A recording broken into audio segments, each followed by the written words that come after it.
Welcome back to the Padilla Family Homestead. Today we are replacing one of my staple baking items, and my daughter actually uses this in her iced coffees.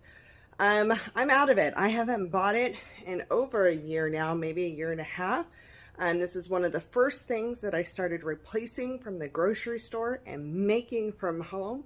Super easy. We're going to turn the camera around and make some brown sugar. Okay, so brown sugar is super easy. This is a batch I just made to show how to make it in a short. It's 2 ingredients. You can use a fork, a small container, depending on how much you want to make. I'm going to try to make about a ½ gallon's worth. So I'm going to get that put away in here. We are using organic cane sugar. So there's 2 reasons to make this from home. One, well, in my mind, one, you already have 2 ingredients in the house and you don't need to pay to mix them. You can just do it yourself.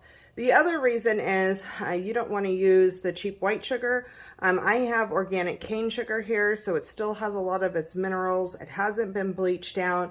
So I can mix that with my molasses and make my brown sugar, and it actually be more nutritious than if I were to buy a lot of the cheap brown sugars at the store.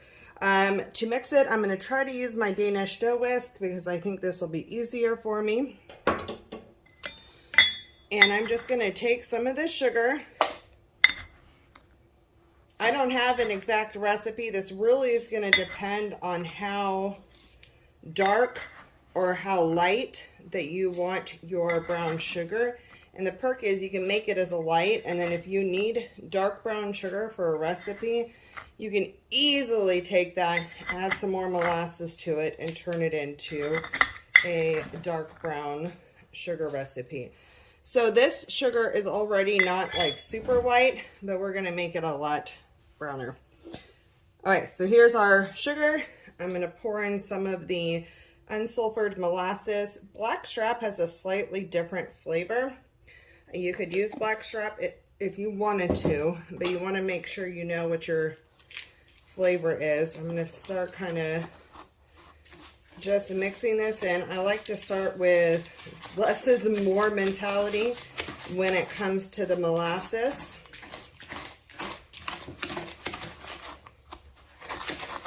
And it's really breaking those molasses balls against the edge of the bowl here.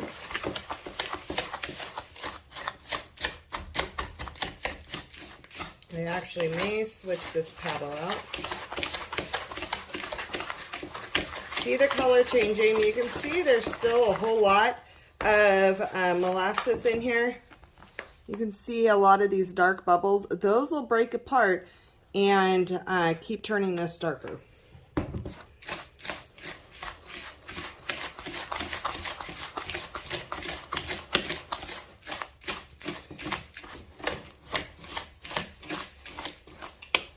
Just in case you get tempted to get in here with your hands and break it all apart, wear gloves. I just want you to think. You're in here with your hands and you are really squishing it together. That's basically a sugar scrub. You're rubbing off all of the dead skin cells off of your hands and putting it into your brown sugar. And you may not mind that if that's for you, but if you're going to make cookies with it or something else and you're going to serve that, you're literally serving your dead skin cells for lunch. So I try not to use my hands because I just don't know when I'm going to give something out, and I don't want to be like, oh, don't use that brown sugar. It has my skin cells in it. Again, if you decide to do gloves, if you're going to do that, just something that people don't necessarily think about.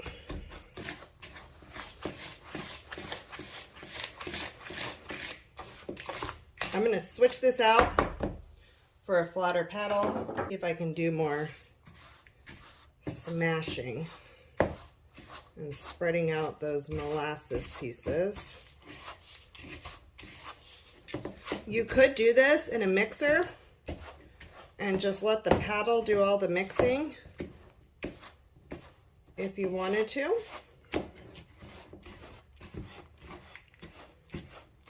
This is a great way to get some shoulder muscles though.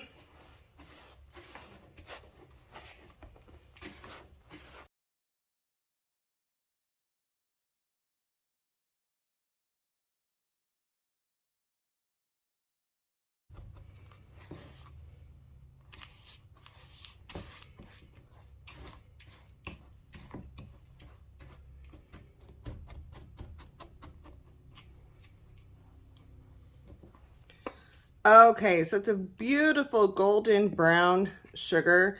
You might find a couple of thicker molasses pieces in here. You can go a little bit more if you wanted to. If you wanted a dark brown sugar, I would be adding more to this. But I think this is a beautiful, beautiful golden color. It's not capturing on video the same. I'm going to add a picture in here with some better lighting. Okay, here we are at the front door. Get some good natural light. It's a beautiful, beautiful golden brown. And that's how easy it is. I'm gonna take it and I'm gonna add it to some of my jars. I'm gonna do quart sizes this time. I have done it in the half-gallon jars before, but I feel like I don't like having it be almost empty in there. So I would prefer to go through and use the quart jars. And again, I'm trying to remember when the last time I made brown sugar was, but we did a ton of Christmas baking, and we did cookies for different events, and really went through a lot of our brown sugar over the holidays. Again, my daughter uses some of the brown sugar in her coffee, but not a ton, which is funny because she didn't really think she was a molasses girl, but in the end she really is. So that amount did about a quart. So I'm probably gonna do another quart's worth, or I may just wait till I run out of this. That's it. That's how easy it is to make brown sugar. Stop buying this, start making it yourself. It's super easy. Get the kids involved. Don't do it with your bare hands. Have a great rest of your day, guys.